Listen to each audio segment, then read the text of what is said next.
Good morning सभी लोगों को। बेटा क्लास शुरू किया जाए, अनुमति है? परमिशन दे रहे हैं? चलिए शुरुआत करते हैं। आज एक आखिरी हिस्सा है बेटा जिसमें हम लोग बात करेंगे, थोड़ा सा इस पे समझ बनानी होगी और एकदम से फैक्चुअल नहीं होना है, तथ्यात्मक नहीं होना है, थोड़ा सा चीजों को महसूस करिए। वो है सागर के जल का खारापन, है ना बेटा? हेडिंग बनाइए, सैलिनिटी या सागर के जल का खारापन।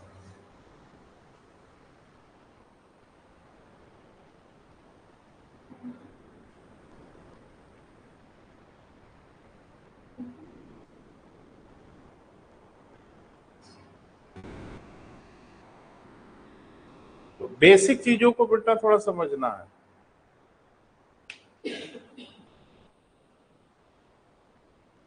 जैसे आपने देखा कि सागर का जो पानी है वो प्लेन वाटर नहीं होता, उसमें खारापन होता है। तो जैसे सागर के पानी में हमको समझ में आता है खारापन, और बहुत ढेर सारी बातें दिमाग में आने लगती हैं कि आखिरकार ये खारापन कहाँ से आ जाता है, कैसे आ जाता है, क्या पूरे सागर में हर जगह खारापन एक बराबर नहीं है या एक बराबर है? तो दोनों तरफ देखना पड़ेगा, थोड़ा वर्टिकल, वर्टिकल मतलब गहराई की ओर बढ़ के, और क्षैतिज बने सागर पे एक बोट लेके अपना विषुवत रेखा से ध्रुवों की ओर चलिए, सागर सागर में पानी पीते पीते, और देखिए खारापन कहाँ कम है, ज्यादा है। तो बस एक बात मुझे बताइए कि सागर के जल का जो सैलिनिटी है, खारापन है, वह तो एक बराबर होना चाहिए कि नहीं? होना चाहिए, नहीं होना चाहिए, ये बता दीजिए। आप ऐसा कर नहीं सकते कि एक टब ले लीजिए और टब के एक किनारे चीनी घोल दीजिए और ये उम्मीद करिए कि बस कोने ही मिठास बनी रहे और पूरे पानी में मिठास ना घोले। ऐसा हो सकता है? क्योंकि वो तो सब जगह जाके फैलेगा ही बेटा। तो सागर में खारापन अगर है, सैलिनिटी है, कुछ चीजें घुलने की वजह से, तो वह भी तो हर जगह जाके मिलेगा ही। यानी धीरे धीरे हर जगह सागर के जल का खारापन एक बराबर हो जाना चाहिए, लेकिन नहीं होता। सागर में हर जगह सैलिनिटी एक बराबर नहीं होती, हमेशा उसमें डिफरेंस दिखता है। तो ये सब अध्ययन करेंगे वो बाद में, पहले थोड़ा ये देखते हैं। एक चिन्ह हम आपसे चर्चा करेंगे, मुझे बताइएगा कि आप इसे परिचित हैं कि नहीं।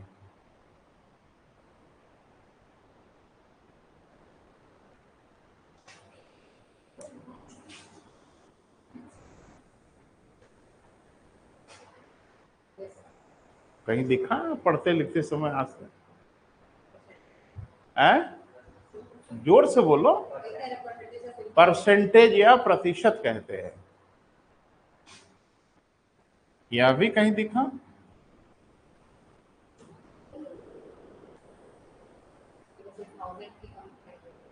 नहीं दिखा है कहीं?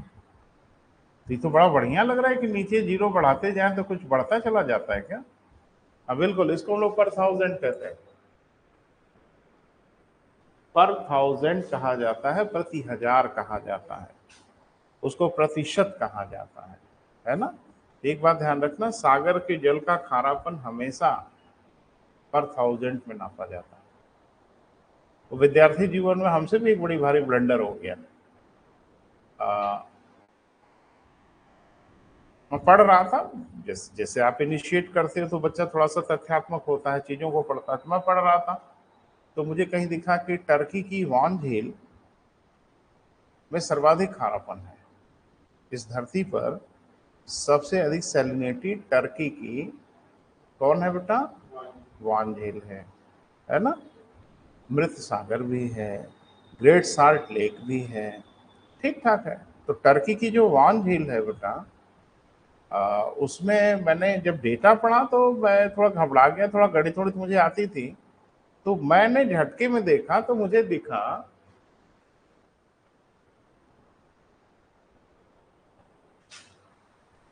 और ये देखते ही मेरे होश उड़ गए।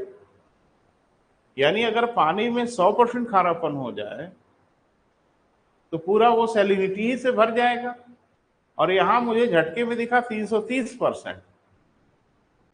अरे 100% हो जाने का मतलब है पानी गायब हो गया, खाली नमक वगैरह ही उसमें दिख रहा। और यहाँ क्या दिख रहा है बेटा 330।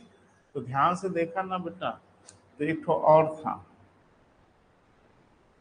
तब समझ में आया कि मामला तो दूसरा है, हम समझ गलत रहे थे और यह को दूसरा।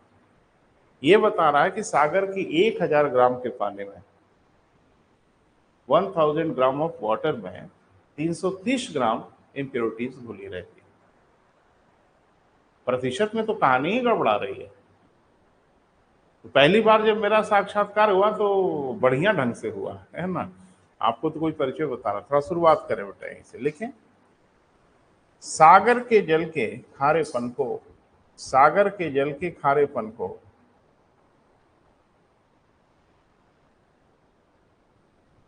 पर 1000 प्रति 1000 में मापते हैं।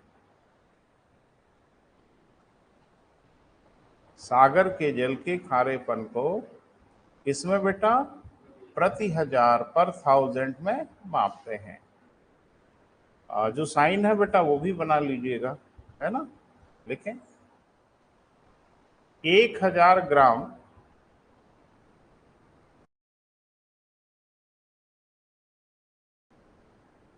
एक 1000 ग्राम जल में, सॉरी सेंटेंस ठीक करो, 1000 ग्राम सागर के जल में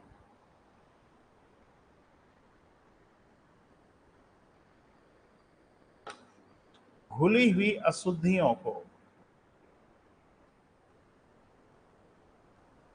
या लवणों को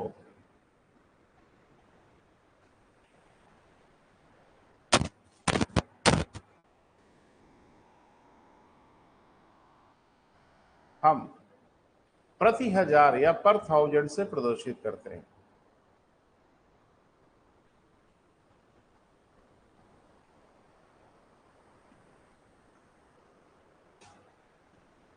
ठीक है बेटा, प्रति 1000 या पर 1000 से प्रदर्शित करते हैं। हमेशा ध्यान रखना, सागर के जल के खारेपन को ऑलवेज, हमेशा पर 1000 में बताया जाता है, प्रतिशत में नहीं बताया जाता। क्लियर है बेटा। हाँ, मात्रा वगैरह को प्रतिशत में बोल सकते हैं, लेकिन पूरे सागर के जल में खारेपन का लेवल क्या है वो हमेशा नापा जाता है पर 1000 में। अमूमन मैंने कहीं पर 1000 का प्रयोग करते हुए और नहीं देखा। अमूमन तुम लोग परसेंटेज का ही प्रयोग कर लेते हैं, लेकिन सागर के जल में जब भी प्रयोग होता है तो क्या बेटा, प्रति 1000 का प्रयोग होता है। अब थोड़ा सा गंभीर प्रश्न है बेटा जिसमें बात करनी है। इस धरती पर पहले पहले सागर बने ही होंगे, पानी बना ही होगा, वो पानी ढाल वाले इलाके में जाके इकट्ठा हुआ ही होगा, तो खारा कैसे हो गया भाई? यानी पानी जो धरती पे बना होगा वो खारा हो गया, तो आखिरकार सागर का पानी कैसे खारा हो गया? यानी उसमें सैलिनिटी कहां से आ गई? और ठीक ठाक सैलिनिटी है, जैसे मैं बता ही रहा हूं कि टर्की की जो वॉन लेक है उसमें से तो बहुत है, उसमें तो कोई अगर ये चाहे कि हम पानी में डूबें तो आप डूब नहीं सकते। यानी सुसाइड उसाइड करने की बड़ी खराब जगह है। पानी में छलांग लगाओगे डूबोगे नहीं, बाहर आ जाओगे पानी के। हाँ, तैरना नहीं जानते हैं कोई संकट नहीं है, जाके पानी पे लेट जाइए, ठीक है। रबड़ के गद्दे जैसा उसी पे लेटे रहोगे, आप डूबोगे नहीं। या बमुश्किल से 1 इंच आपकी बॉडी का हिस्सा डिप करेगा, अदरवाइज आप तैरते रहोगे। क्यों जी? अच्छा, सैलिनिटी जहां ज्यादा होती है वहां तैरना आसान होता है। बार बार पूछा गया नदियों की तुलना में सागर में तैरना आसान क्यों होता है। ये भूगोल का प्रश्न नहीं है, ये सामान्य विज्ञान का प्रश्न है। तो थोड़ा सा सामान्य विज्ञान भी हो जाए, कोई आपत्ति तो नहीं है ना। पीसीएस का सबसे दुर्भाग्यपूर्ण ढंग यह है आपका, जिससे मुझे बहुत अफसोस होता है कि पिछले साल के पेपर नहीं देख रहे हो आप। क्योंकि पिछले साल के अगर पेपर देख रहे होते तो मैं जैसे प्रश्न का नाम देता आपकी आंखों में चमक आ जाती, हाँ सर देखें। देख ही नहीं रहे हो आप, मत देखो, मेरी बला से मुझे क्या फर्क पड़ता है। बार बार आपसे पूछा गया कि एक पानी की जहाज जब नदी से सागर में प्रवेश करती है तो जल स्तर पे क्या प्रभाव पड़ता है, पूछा गया है, जाके देखो। और एक बार नहीं, दो दो तीन तीन बार पूछा। कब पूछा गया है ये मुझे नहीं पता, ये सब याद नहीं रहता मुझे। हाल हाल वाला याद रहता है, पिछला तो नहीं याद रहता, लेकिन ये याद रहता है कि पूछा गया है।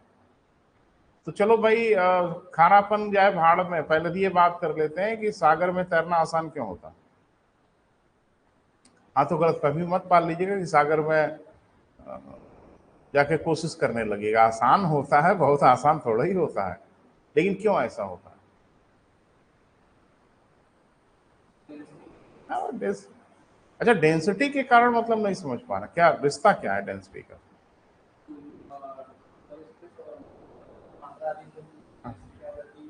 हाँ ना, ये तो ठीक है, डेंसिटी उसकी अधिक है, तो इससे क्या तैरना होना, अधिक डेंसिटी में तैरना आसान होता है?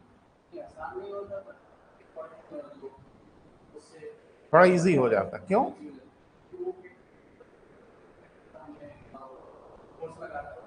नहीं नहीं, कोई फोर्स सोर्स वाला नहीं इशू है। इशू यह है कि आप तब तक तैर नहीं सकते जब तक आप अपने भार के बराबर जल विस्थापित ना कर दें। क्लियर है? जिसकी डेंसिटी कम होगी उसे ज्यादा विस्थापित करना पड़ेगा, और जिसकी डेंसिटी ज्यादा होगी कम ही विस्थापित उतना भार हो जाएगा।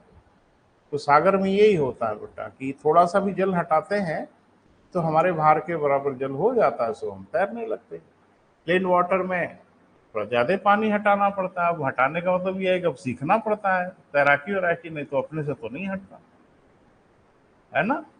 और वान झील में कुछ नहीं, एकदम जाइए, एकदम सीधे छलांग लगाइए, डरिए मत। डर तो लगेगा कहीं डूब न जाए, ना ना डूबोगे नहीं, तैरते रहोगे, क्योंकि उसकी डेंसिटी इतनी हैवी है कि आपको पानी के नीचे को जाने नहीं देगा, हमेशा आप ऊपर बनाए रखेगा। यही सब साइंस है बेटा, वो भी चलता रहे। बहरहाल देखें, सागर के जल में घुले हुए लवण, मिनरल्स क्या क्या घुले हुए हैं बेटा। तो हम आपको अधिक से कम की ओर लिखाएंगे बेटा, आप भी लिखिएगा और एक के नीचे एक लिखिएगा। सागर के जल में घुले हुए क्या बेटा? मिनरल्स, लवण या खनिज पदार्थ।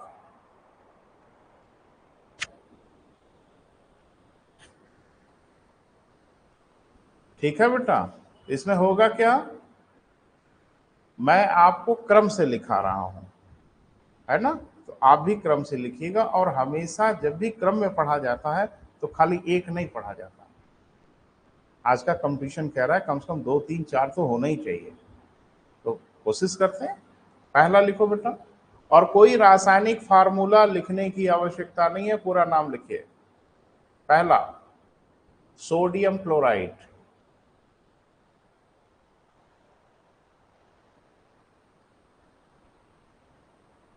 सोडियम क्लोराइड के बाद दूसरे नंबर पे बेटा magnesium chloride.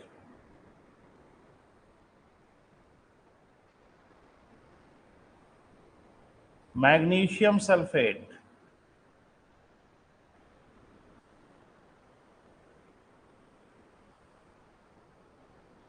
Calcium sulphate. Potassium sulphate.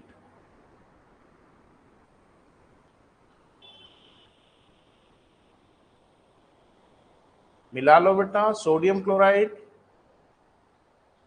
Magnesium chloride, magnesium sulphate, calcium sulphate, और क्या बेटा? Potassium sulphate. ये सागर के जल में घुले हुए पदार्थ हैं। तो थोड़ा सा इनकी मात्रा वात्रा पर भी नजर रखें।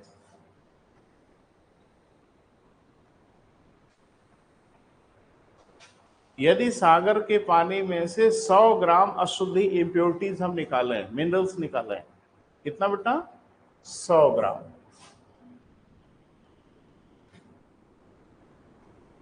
पता नहीं समझ पा रहे हो कि नहीं। सागर के पानी में से हम 100 ग्राम इम्प्योरिटीज या लवण निकालें तो उसमें तो सब मिलजुल के होंगे ना। ये देखते हैं कौन कितना ग्राम है इसमें, है ना बेटा। तो पहले नंबर पे क्या लिखा था जी बेटा? 77.7 ग्राम। अकेले कौन होगा बेटा? सोडियम क्लोराइड होगा। ठीक है,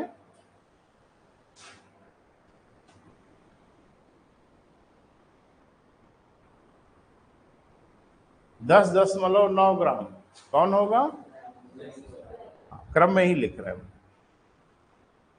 तीसरे नंबर पे 4.7 ग्राम कौन? हाँ, फिर 3.6 ग्राम। ठीक है, फिर 2.5 ग्राम। मुझे लगता है सब हो गया होगा। तो आप देख रहे हो बेटा कि सागर के पानी में अगर हम 100 ग्राम इम्प्योरिटीज निकाल रहे हैं तो उसमें 77.7 ग्राम अकेले सोडियम क्लोराइड विद्यमान होता है। ठेठ भाषा में आप जिसको नमक कह देते हो, साल्ट कह देते हो। क्लियर है बेटा? अब इसी को आप चाहो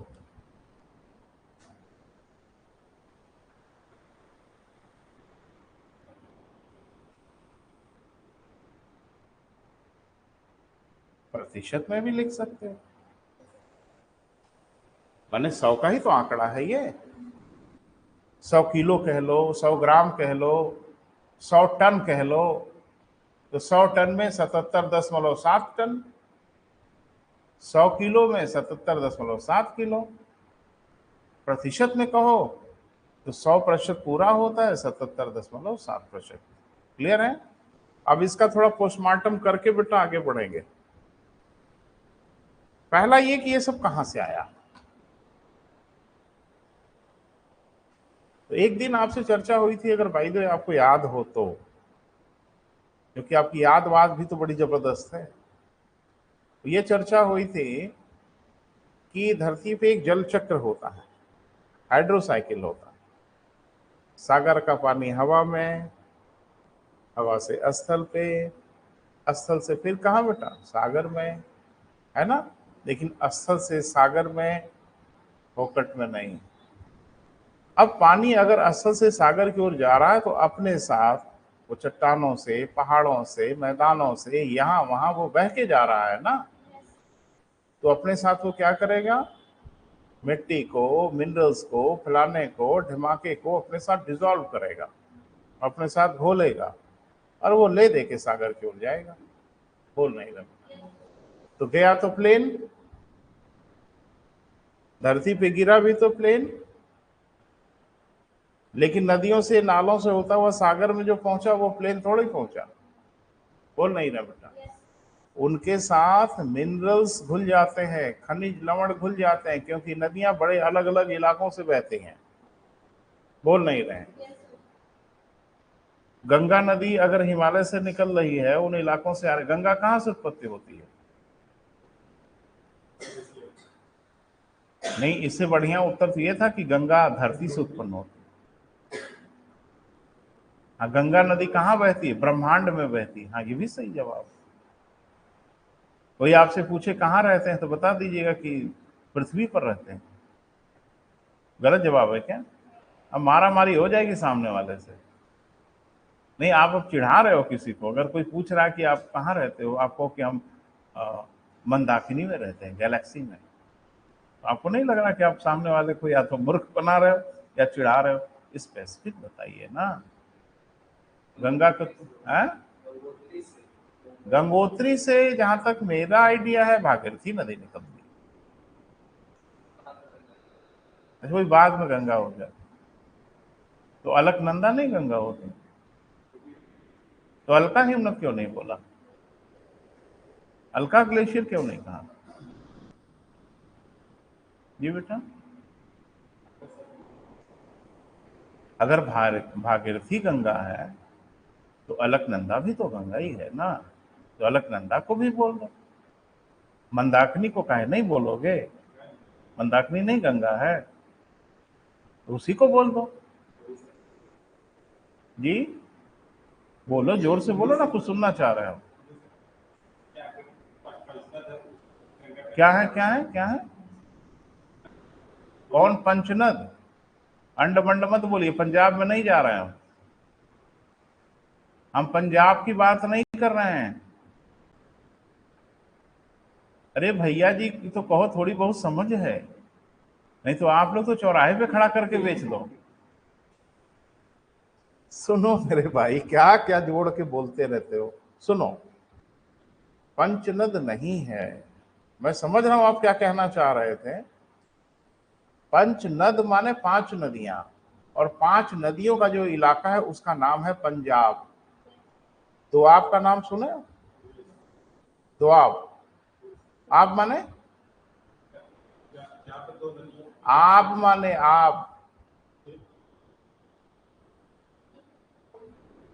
आप माने होता है पानी, है ना। दो आब, दो पानी। पंजाब 5 पानी, है ना। 2 नदियों के बीच का जो इलाका होता है ज्योग्राफी में, उसे दोआब कहा जाता है ना। जैसे बलिया उलिया का कुछ इलाका है, दोआबा क्षेत्र कहलाता है, बोलते हैं आम बोल चाल में बोलते हैं दोआबा का क्षेत्र है। दोआबा मतलब 2 नदियों के बीच का क्षेत्र। ये बड़ा उपजाऊ होता है क्योंकि दोनों नदियां वहां ले ले के मट्टी पाटती ही रहती है। जैसे आपका देवारा का क्षेत्र है तो दोआब नहीं है, वहां तो एक ही आब है, लेकिन मुझे नहीं लगता देवारा का कोई इलाका है जो किसी बरसात में बसता है। हर बरसात में वहां पूरा पानी भर जाता है, बाढ़ की स्थिति आती है। लेकिन जब वो पानी हट जाता है तो वहां की मिट्टी सोना उगलती है, क्योंकि नदियां बड़े प्यार से नई मिट्टी ले आके बिछा देती हैं। वो मिट्टी बहुत उपजाऊ होती है। तो दोआब में भी उपजाऊ होगा, क्योंकि वहां एक नदी नहीं, 2-2 नदी मिलके काम कर रही है। और पंजाब, 5 नदियों के बीच के भाग को पंजाब कहते हैं। पंजाब माने सिख और सरदार कहां से दिख गया आपको? ये अलग बात है, उस इलाके में सिख ज्यादा रहते हैं। पंजाब माने, अच्छा कुछ लोग बोलते हैं ना कि वो पगड़ी उगड़ी देख के कृपाण वगैरह, पंजाबी है। पंजाबी पंजाबी कोई हो सकता है, ईसाई हो सकता है, हिंदू हो सकता है, कोई हो सकता है। पंजाबी मतलब जो पंजाब में रहता हो, 5 नदियों के बीच के भाग में रहता हो। आप जानते हो किसकी बात कर रहे थे?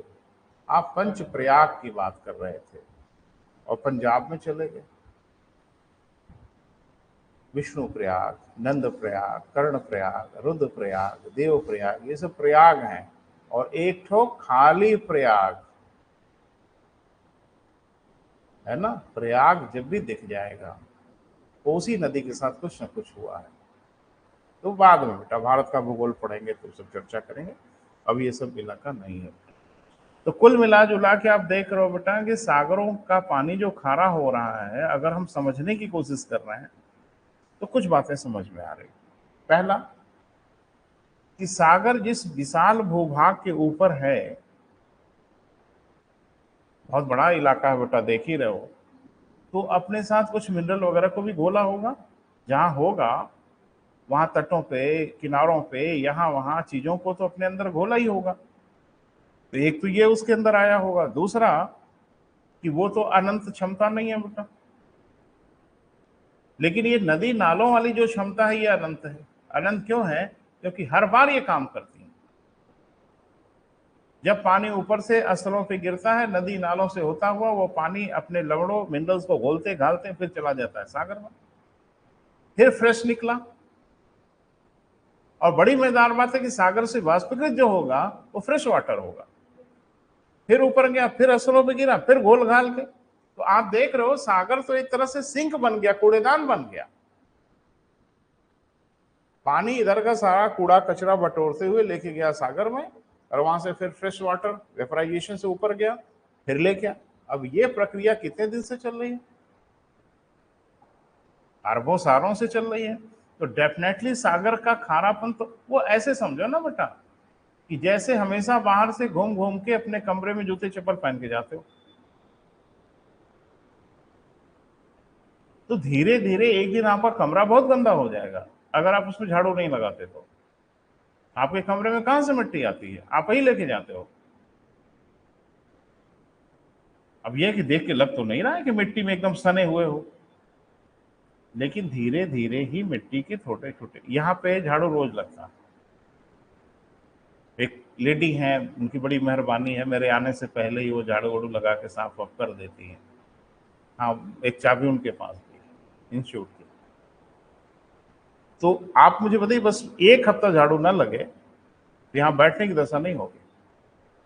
लेकिन मुझे तो नहीं लगता है मिट्टी में लदे फंदे आप आ रहे हो यहाँ। वो छोटा छोटा पार्टिकल ही आ रहा है, लेकिन यहाँ छूट रहा है ना, फिर अगले दिन आ रहा है, फिर छूट रहा है, फिर अगले, धीरे धीरे धीरे धीरे। तो वही हाल सागरों का हो जाता है।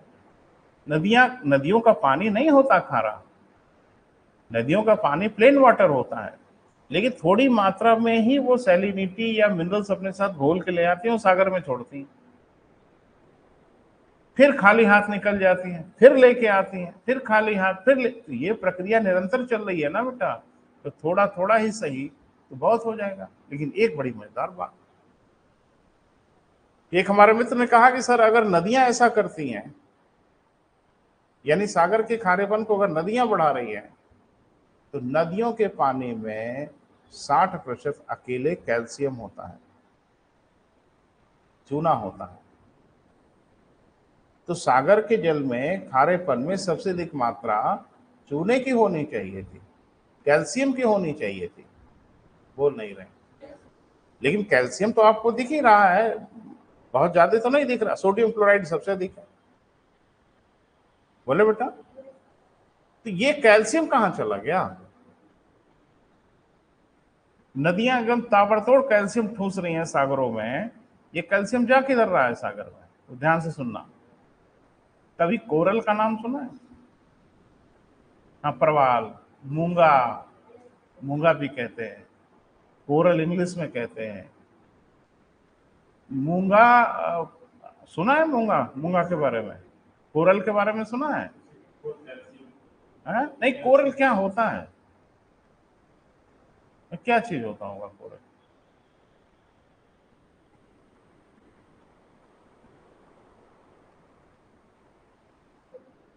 हाँ, जोर से बोलो बेटा, घबराया नहीं जाता है, बोला जाता। जैसे अब कोरल सुना होगा तो दिमाग में कुछ ना कुछ डायग्राम जरूर होगा कि कोरल फलाना होगा। क्या लगता है कोरल क्या चीज होता होगा? मैंने कैल्शियम जब इकट्ठा हो जाता है तो उसी को कोरल कहते हैं। अरे हम सुनना चाह रहे हैं, कुछ बोलिए तो सही, सही गलत। घास होती है, हाँ ठीक है, चलो कुछ कुछ बोलते रहोगे तो ठीक रहेगा। समुद्र में घास होती है, उसको कोरल कहते हैं। चलिए, वेरी गुड।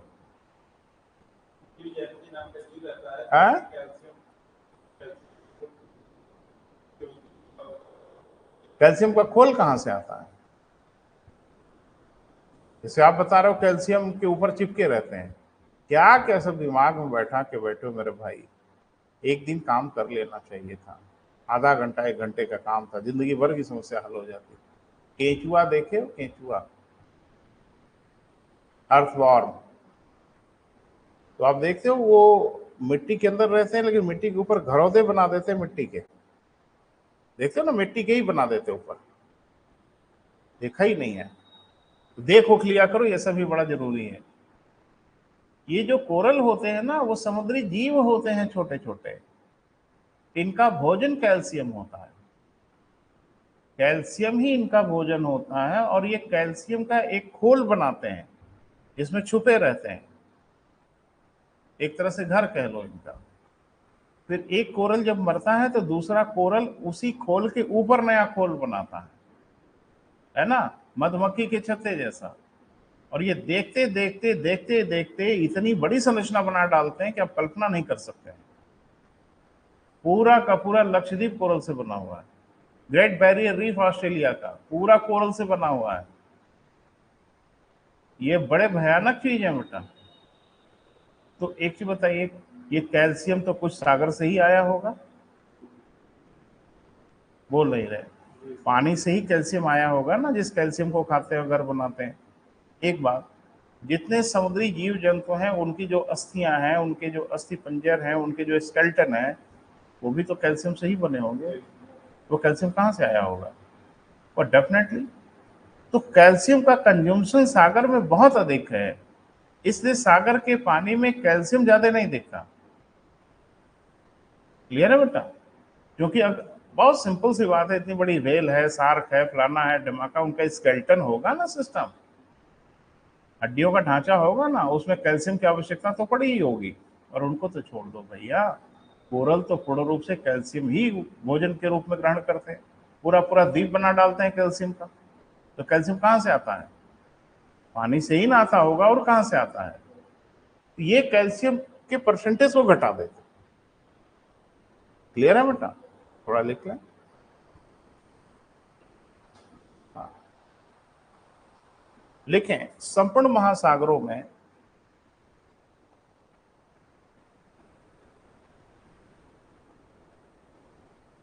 औसत खारापन, एवरेज सैलिनिटी 35 ग्राम पर 1000।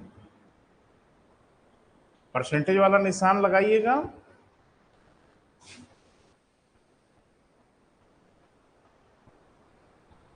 35 पर 1000 ग्राम कह सकते हो। मतलब सागर के 1 किलो पानी में एवरेज 35 ग्राम अशुद्धि विद्यमान रहती है।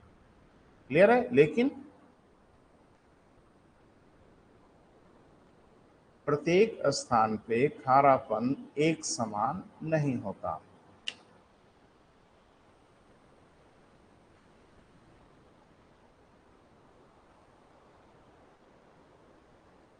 एक समान नहीं होता।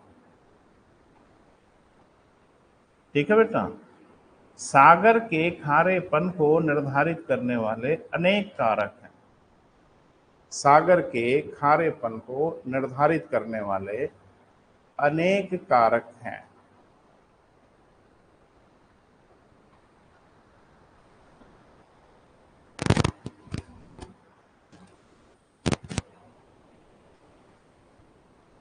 ठीक है बेटा?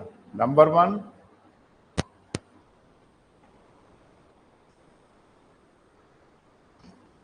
सागर के जिन स्थानों में सूर्यताप की मात्रा अधिक पाई जाती है,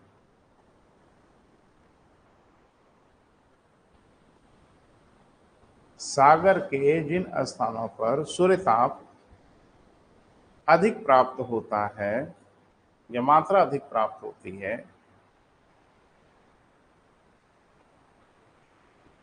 वहां वाष्पीकरण भी तेज होता है।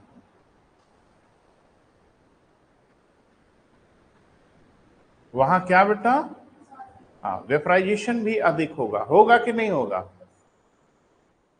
ये सब व्यवहारिक चीज है बेटा, इसमें कोई बड़ा उठा पटक वाला मामला नहीं है। जैसे आप सागर देख रहे हो, तो सागर पे भी तो सूर्य की किरणें पड़ती हैं, जैसे स्थलों पे पड़ती हैं। तो जिन इलाकों में स्थल ज्यादा गर्म होते होंगे, सागर में भी तो गर्मी मिलती होगी। और सागर में जब गर्मी मिलेगी, तो और कुछ हो ना हो, वाष्पीकरण तेज हो जाएगा। बोल नहीं रहे हैं? और वाष्पीकरण तेज होगा तो क्या होगा? प्लेन वाटर चला जाएगा और इम्प्योरिटीज नीचे छूट जाएगी, तो डेफिनेटली उन इलाकों में खारापन अधिक हो जाएगा।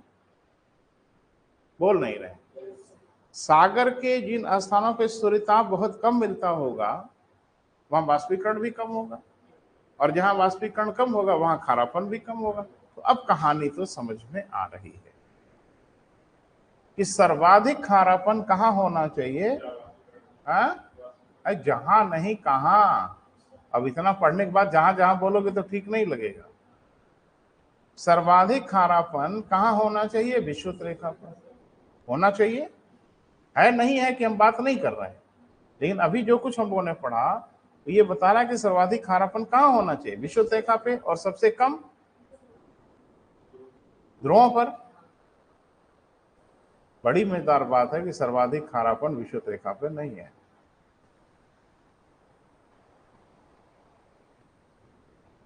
आप कह रहे हो कि आप ही बताते हो सर, आप ही उल्टा पुल्टा कर देते हो। नहीं, कई फैक्टर होते हैं ना बेटा, हर फैक्टर। सर्वाधिक जो खारापन रिकॉर्ड किया जाता है वो 20 अंश उत्तरी अक्षांशों पे। क्लियर है? हाँ, एक बात और नोटिस कर लेना कि महासागर दोनों गोलार्धों में है, उत्तरी गोलार्ध में भी, दक्षिणी गोलार्ध में। किस गोलार्ध में खारापन अधिक होगा? दक्षिणी में खारापन अधिक होता है। कॉमन सेंस का प्रयोग करिए। जहां सागर का सरफेस ज्यादा खुला रहेगा वहीं वाष्पीकरण ज्यादा होगा। बोल नहीं रहे हैं?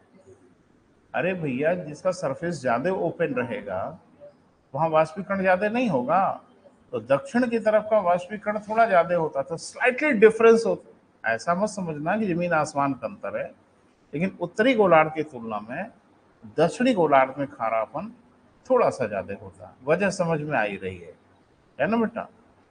खारापन 20 अंश अक्षांशों के आसपास ज्यादा पाया जाता है दोनों ही गोलार्धों में। और आपने पढ़ा था कि धरती पर सर्वाधिक तापमान 20 अंश उत्तरी अक्षांशों पर प्राप्त होता है किसी दिन का। वहां के सागरों पर भी तो मिलता होगा। बोल नहीं रहे? ये ध्यान रखना बेटा कि सर्वाधिक खारापन जो होता है विषुवत रेखा पर नहीं होता, 20 अंश उत्तरी और दक्षिणी दोनों पे होता है। क्लियर है बेटा? अब प्रश्न स्वाभाविक है कि सर्वाधिक खारापन क्यों विषुवत रेखा पर नहीं होता? सर, होना तो चाहिए था ना। प्रतिदिन बारिश होती है, कहां बुद्धि काम कर, रोज बारिश हो रही है। और दुनिया की दो बड़ी नदियां, एक अमेजन नदी और दूसरी कांगो रिवर, ये अपना सारा पानी, करोड़ों लीटर पानी प्रतिदिन विषुवत रेखा पर ही सागर में मिलाते हैं।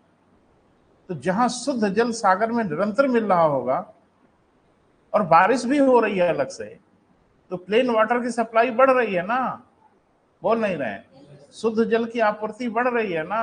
तो शुद्ध जल की आपूर्ति अगर बढ़ेगी तो एकदम लिखा पढ़ी में खारापन घट जाएगा। ताप वाला तो आपके पक्ष में था, वो तो कहीं गवाही दे रहा था कि सर्वाधिक खारापन विषुवत रेखा पे होना चाहिए, लेकिन शुद्ध जल की आपूर्ति भी विषुवत रेखा पे बहुत हो जाती है, क्योंकि मैंने बोला ना बेटा कि प्रतिदिन वर्षा होती है। और वर्षा खाली स्थलों पे ही नहीं होती होगी, सागरों पर भी होती होगी, है ना बेटा? और जाके घर पे देखना मैप में, अमेजन नदी एकदम विषुवत रेखा पे सागर में मिलती है, ठीक इक्वेटोर पे जाके सागर में मिलती है विषुवत रेखा पे। और कांगो या जायरे नदी जिसको आप लोग कहते हैं, वो भी ठीक विषुवत रेखा पे सागर में जाके मिलती है। तो जाहिर सी बात है कि इससे खारापन बढ़ेगा तो नहीं ना, कुछ न कुछ तो घटेगा ही ना। शुद्ध जल अगर सागर में मिलाया जाएगा तो ये कारण होना तो चाहिए था विषुवत रेखा पे, लेकिन खेल बिगाड़ता है शुद्ध जल की आपूर्ति। लिख लो नीचे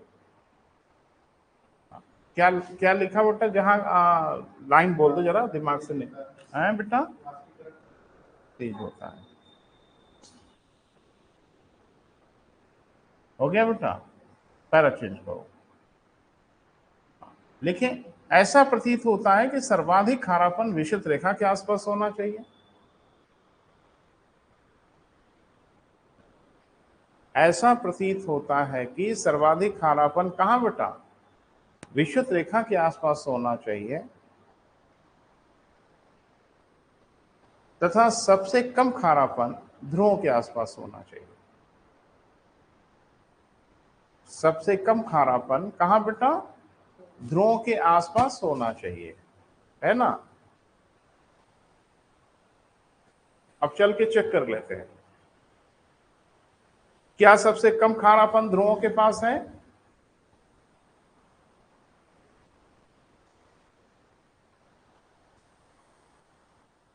अरे बेटा, कुछ हम बोल रहे हैं उसको रिस्पॉन्ड करिए। पहला चेक करते हैं कि क्या सबसे कम सैलिनिटी यानी सबसे कम खारा पानी ध्रुवों के पास है। जवाब है हाँ, पूरी धरती पर सबसे कम खारापन ध्रुवों के पास है।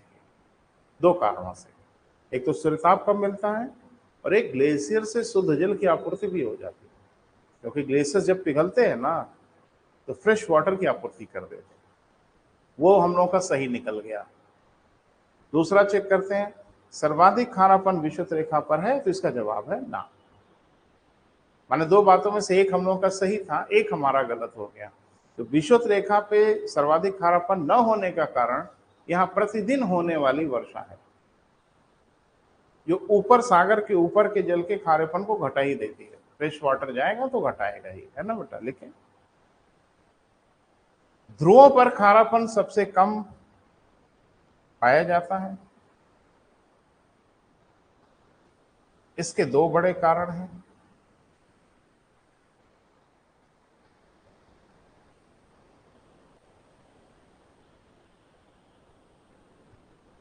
कितने बेटा? दो बड़े कारण हैं, पॉइंट बना के जरूर लिखो। विषुवतीय क्षेत्रों में सूर्य ताप की प्राप्ति सबसे कम होती है। विषुवतीय क्षेत्रों में सूर्य ताप की प्राप्ति क्या बेटा? सबसे कम होती है।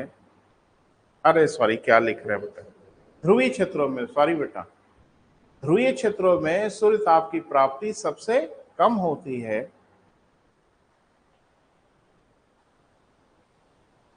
तथा ग्लेशियर आदि के पिघलने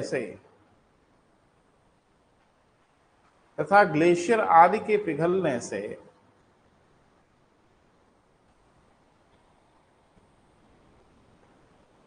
शुद्ध जल की आपूर्ति भी बढ़ जाती है।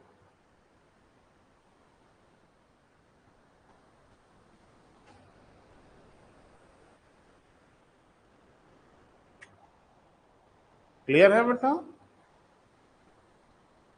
आपूर्ति बढ़ जाती है। वहीं विषुवतीय क्षेत्रों में सर्वाधिक खारापन नहीं पाया जाता।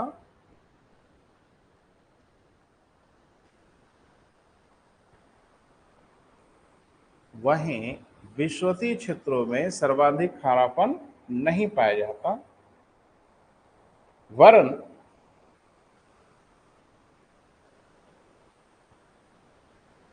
वरन सर्वाधिक खारापन 20 अंश अक्षांशों के आसपास पाया जाता है। वरन सर्वाधिक खारापन कहां बेटा?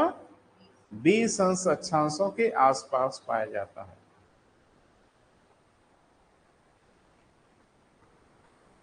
क्लियर है बेटा? हाँ।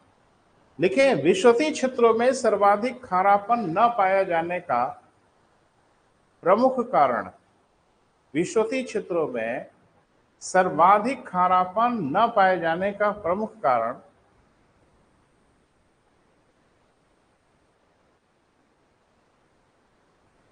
यहां प्रतिदिन होने वाली वर्षा है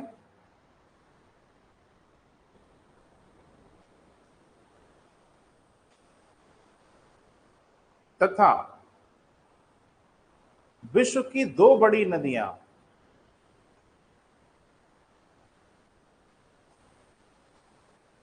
विश्व की दो बड़ी नदियां कौन कौन बेटा? अमेजन और कांगो,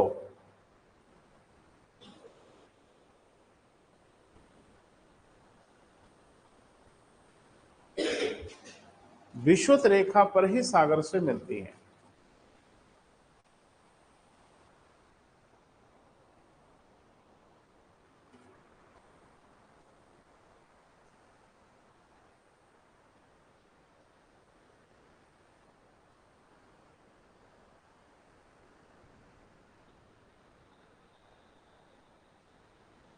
ठीक है बेटा?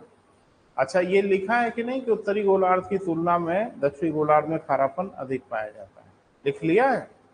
लिख लो बेटा, भूल जाओगे तो कहानी गड़बड़ हो जाएगी। लिखें, उत्तरी गोलार्ध की तुलना में दक्षिणी गोलार्ध में सागरों में खारापन अपेक्षाकृत अधिक पाया जाता है।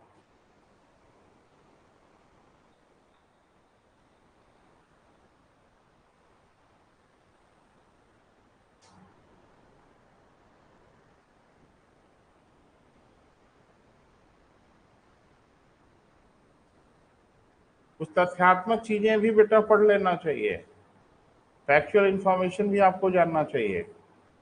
एक नोट बनाइए, पहले एक तथ्य को निपटा लेते हैं, इससे पहले कि मैं भूल जाऊं। याद वाद करके आए हैं भैया, भूल जाएंगे तो गड़बड़ हो जाएगा, है ना? इस धरती पर कहीं सर्वाधिक खारापन होगा? कहीं तो होगा। कहाँ है जी? टर्की की वान लेक में है, वान झील में है। लिखें, नंबर 1, सर्वाधिक खारापन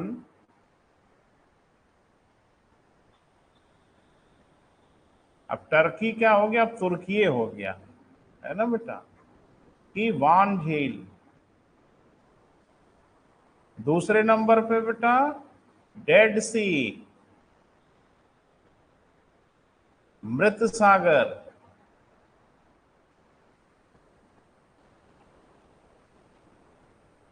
जॉर्डन की सीमा भी लगती है, इजराइल की भी सीमा लगती है। ठीक है बेटा, जॉर्डन लिख लीजिए। तीसरे नंबर पे खारापन कहाँ, ये क्रम से बता रहे हैं बेटा, कम से कम 3 तो हो ही जाए। तीसरे नंबर पे जो खारापन है वो great salt lake, great salt lake. कहाँ का बेटा, यूएसए। वेरी गुड, हो गया बेटा। हाँ, अब थोड़ा सा इसका एक आखिरी चरण वाला देख लेते हैं बेटा, कि खारेपन का वर्टिकल डिस्ट्रीब्यूशन कैसे होता है, लंबवत वितरण कैसे होता है। ना बताएं? नहीं, अगर नाराज हो रहे हो तो छोड़ देते हैं, कौन सी आफत है। नहीं, जरूरी है बेटा।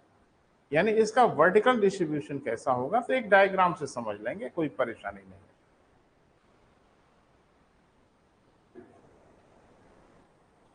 देखो, पढ़ाई की आप क्या परेशानी है बेटा, कि हर इलाके आपको पसंद आने हो। आप कहेंगे सर ये खारा और अपन नहीं मन होता पढ़ने का, पढ़ना पड़ेगा, है ना। यहाँ आपकी पसंद से कुछ भी नहीं होगा, यहाँ सब कुछ एग्जामिनर की पसंद से होगा।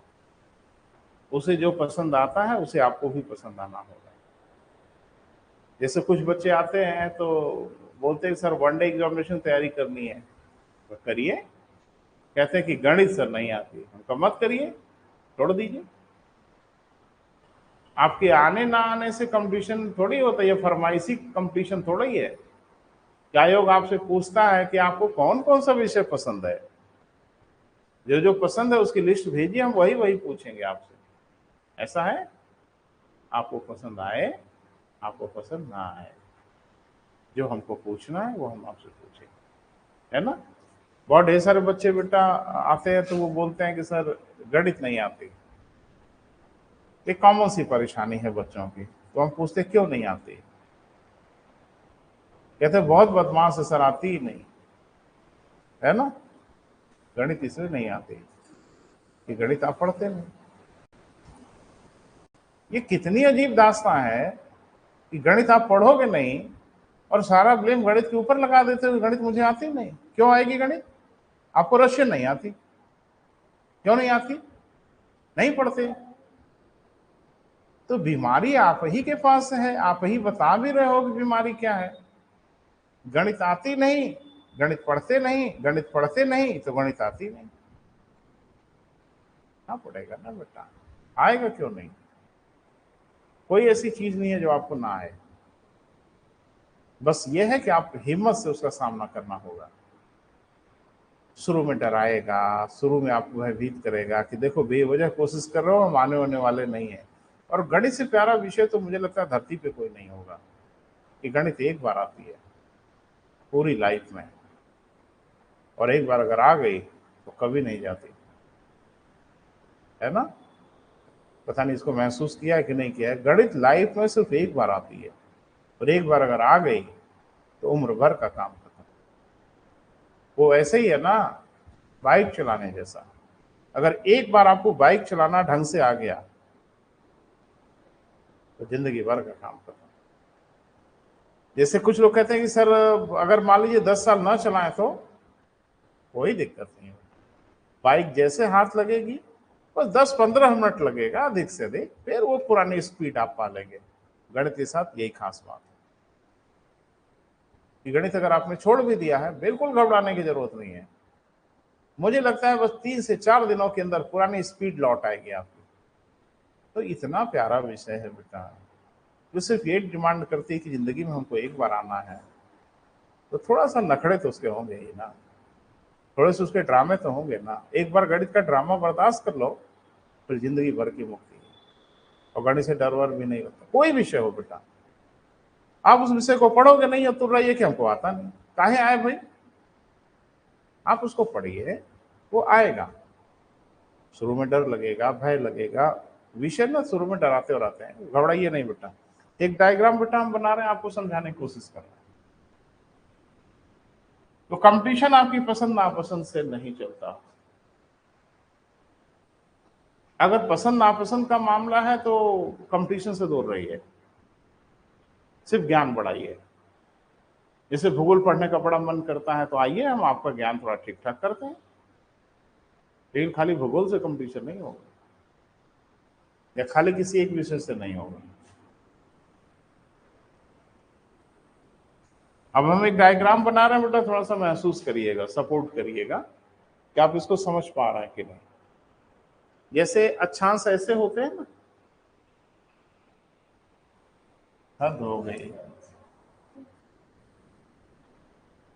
अक्षांश की बात कर रहे हैं, 0 1 2, अरे भाई लाइन है, अब हम लाइन नहीं दिखा रहे, हम ऐसे दिखा रहे हैं।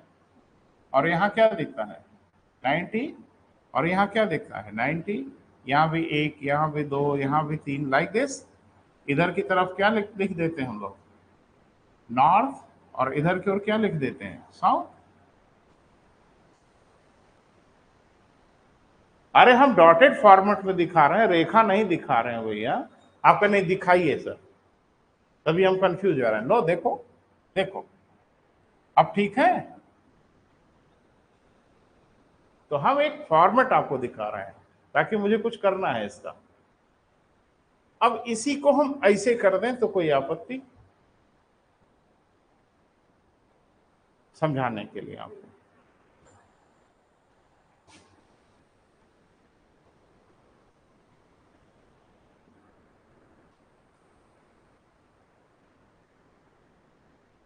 ऐसा शून्य अंश अक्षांश,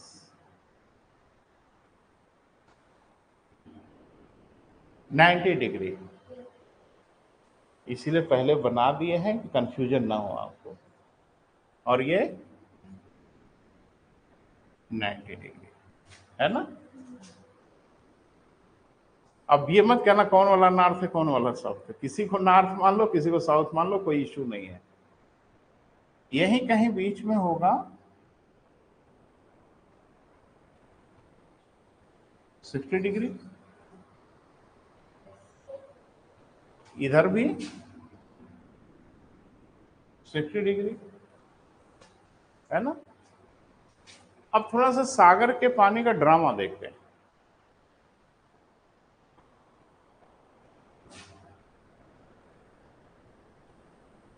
ये जो सागर का पानी है बेटा,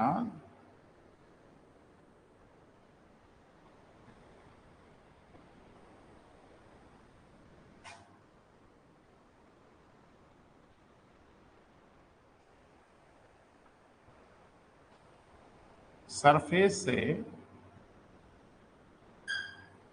500 मीटर,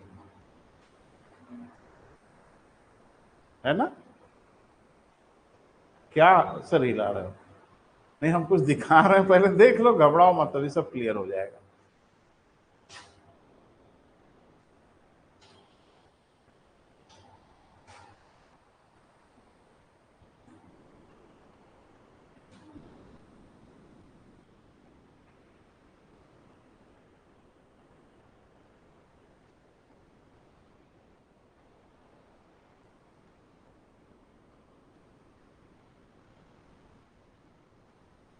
दिख रहा है, रुको भाई देख ले, थोड़ा देखने में अच्छा भी लगना चाहिए ना बेटा।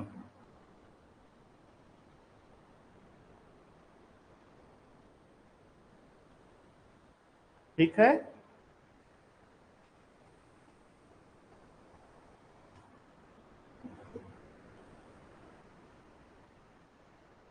दिख रहा है ना साफ साफ, नहीं दिख रहा है बेटा, उधर आ जाओ थोड़ा देख लो, ये सामने डिस्टर्ब कर देता है ना। बारह, ये जो ऊपर का 500 मीटर पानी है, स्पेशली मध्य अक्षांशों से, देख रहे हो, इसके इधर नहीं, ये 60 से कौन सा इलाका है, 90 अंश का, ये आप देख रहे हो, इधर 60 से और उधर 60, उधर देखो, इधर नीचे 60 और उधर ऊपर 60। इसका पानी, ऊपर का 500 मीटर पानी गर्म रहता है, टेम्परेचर इसका थोड़ा सा हाई होता है। बोल नहीं रहा बेटा, ये पानी क्या होता है बेटा, गर्म होता है, हॉट होता है, यानी इसका टेम्परेचर थोड़ा सा ज्यादा होता है। 500 मीटर से 1000 मीटर की ओर अगर बढ़ोगे तो सागर के जल का टेम्परेचर तेजी से घटता है। क्लियर है बेटा? यहां इलाका वही है, ध्यान रखना। तो ऐसे इलाके को हम लोग बोलते हैं क्या बेटा, थर्मोक्लाइन। क्या बोलते हैं बेटा, थर्मोक्लाइन, यानी तापमान तेजी से घटता है और घटते घटते कम हो जाता है, फिर वहां से लेके यहां तक और ये पूरा इलाका सेम टेम्परेचर पे रहता है। नहीं समझ पा रहे हो? सागर के नीचे का टेम्परेचर एकदम कम हो जाता है और वही कम 60 से 90 तक और उधर 60 से 90 तक धरातल तक मौजूद होता है। क्लियर है बेटा? इतना पानी हमेशा गर्म रहता है, इतना पानी 500 मीटर तापमान तेजी से घटता है, जिसको हम लोग क्या बोलते हैं, थर्मोक्लाइन कहते हैं। ध्यान रखना, खारापन सागर के जल के तापमान का पीछा करता है। बोल नहीं रहे? जहां तापमान अधिक होगा वहां खारापन अधिक होगा, जहां तापमान घटेगा वहां खारापन घटेगा, और जहां तापमान सबसे कम होगा वहां खारापन कम होगा। कहाँ ध्रुवीय क्षेत्रों में खारापन कम था? समझ में आ रहा है ना? सारा पानी बहुत शीतल होता है, बहुत ठंडा होता है। डायग्राम बनाओ फट से।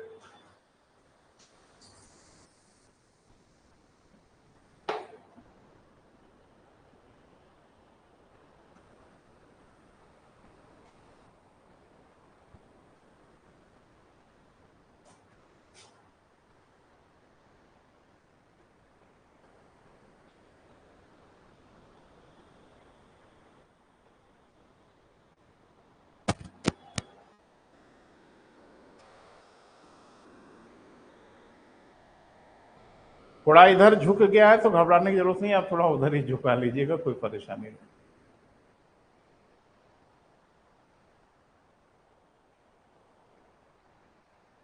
थोड़ा स्पीड में बेटा, थोड़ा तेजी में। घर पे जाके आराम से पेंटिंग वेंटिंग करिएगा, यहाँ पे काम चालू बस बना लीजिए, है ना? बस जो जो लिखा है बस वही लिख लेना। ये 500 मीटर मध्य अक्षांशों तक, लगभग 500 मीटर गहराई तक का पानी सामान्य रूप से गर्म रहता है। जानते हो क्यों? क्योंकि सूर्य ताप 183 मीटर अंदर तक प्रवेश करता है, यानी मोटा मोटा कह लो 200 मीटर सूर्य ताप अंदर तक चला जाता है। ये इलाका गर्म रहता है। फिर 500 मीटर से नीचे अगर सागर पे आप बढ़ोगे इन अक्षांशों पे, तो आपको तापमान पानी का तेजी से घटता हुआ प्रतीत होगा। कहां तक बेटा? 1000। और 1000 से आप सागर के तली तक चले जाओगे, वो तापमान कम रहेगा और बना रहेगा, और वही टेम्परेचर इधर भी बना रहेगा। अब बताओ मुझे कि अगर खारापन तापमान का पीछा करता है तो खारापन कहां ज्यादा दिख रहा है, खारापन कहां घट रहा है, और खारापन कहां सबसे कम होगा दिख रहा है? यहां खारापन अधिक होगा, सामान्य रूप से 500 मीटर की गहराई तक, लेकिन इसका अपवाद विषुवत रेखा है, क्योंकि विषुवत रेखा के सरफेस पे खारापन कम है। बोल नहीं रहे हैं? क्यों कम है? क्योंकि प्लेन वाटर की सप्लाई हो रही है। लेकिन वो थोड़ा नीचे आप बढ़ोगे विषुवत रेखा पे, एकदम खारापन बढ़ जाता है। सतह पे ही पानी फैला रहता है ज्यादा, वो पानी हटा के अंदर जब जाओगे तो आपको खारापन ज्यादा दिखेगा, लेकिन सरफेस पे थोड़ा सा उल्टा पुल्टा विषुवत रेखा पे दिखता है, अमूमन खारापन कम दिखता है। क्लियर है बेटा? वो आप समझ ही चुके हो, मैं आपसे चर्चा कर चुका हूं। इस इलाके को हम लोग हेलोक्लाइन कहते हैं। इस इलाके को बेटा, जहां थर्मोक्लाइन है वहीं पे देखने को मिलता है हैलोक्लाइन। खारेपन को हैलिनिटी भी कहा जाता है। खारेपन को क्या कहा जाता है बेटा? हैली आइसोहेलाइन, नाम सुना है? समान खारेपन वाले स्थानों को मिलाने वाली रेखा क्या कहलाती है? आइसोहेलाइन कहलाती है। तो हेलिनिटी माने होता है खारापन। तो ये क्या हो रहा है बेटा? थर्मोक्लाइन, तो ये है हैलोक्लाइन। यानी यहां खारापन घटता है, जहां तापमान घटता है वहां खारापन भी घटता है। तो खारेपन के घटने के फेनोमेना को बोला जाता है हैलोक्लाइन, है ना? इसका मतलब क्या है बेटा कि 500 से 1000 मीटर का जो इलाका है वो हैलोक्लाइन का इलाका है। तो थर्मोक्लाइन है ना बेटा, तो इसी को हम लोग क्या बोलेंगे? हैलोक्लाइन। यानी तापमान तेजी से घटता है और घटते घटते एक लेवल के बाद वो कांस्टेंट हो जाता है, यानी अब उसमें कोई परिवर्तन नहीं होता। क्लियर है बेटा? अपवाद कहां देखने को मिलता है बेटा? विश्व पर। पहले बढ़ता है तब घटता है, बोल नहीं रहे हैं। ऊपर कम रहता है, फिर बढ़ता है, फिर हैलोक्लाइन में घटता है, तब कांस्टेंट होता है। क्लियर है? मुझे तो नहीं लगता कोई बड़ी दिक्कत है। क्लियर दिख रहा है ना बेटा? बाकी पहले बढ़ता है, फिर घटता है, फिर कांस्टेंट हो जाता है। और ध्रुवीय क्षेत्रों में ऊपर से लेके नीचे तक लगभग कांस्टेंट है। क्लियर है? कोई शक सुबह बेटा? नहीं। तो ये आपका समाप्त हुआ बेटा क्या? जलमंडल। क्लियर है? कल एक प्यारा सा टेस्ट, अब प्यारा सा रहे चाहे खराब सा रहे, टेस्ट तो होगा ही होगा। और कल खाली टेस्ट होगा, ठीक है? तो कल हम लोग टेस्ट देंगे और फिर उसके बाद हम लोग शुरू कर देंगे स्थल मंडल, फिजिकल ज्योग्राफी का आखिरी हिस्सा। और स्थल मंडल भी छोटा नहीं है, समय लगेगा। इस पे जब बात कर लेंगे तो फिर आखिरी सेगमेंट की ओर बढ़ेंगे, भारत का भूगोल। और वो भी थोड़ा टाइम टेकिंग प्रोसेस है, उसमें भी थोड़ा वक्त लगेगा, है ना? किसको वक्त की कमी है? किसको जल्दी से आईएएस बन जाना है? तो हम स्पीड बढ़ा दें भाई, नहीं जल्दबाजी मत करें, आराम आराम से पढ़ें, सब ठीक हो जाएगा। ठीक है बेटा, आज यहीं समाप्त कर रहे हैं।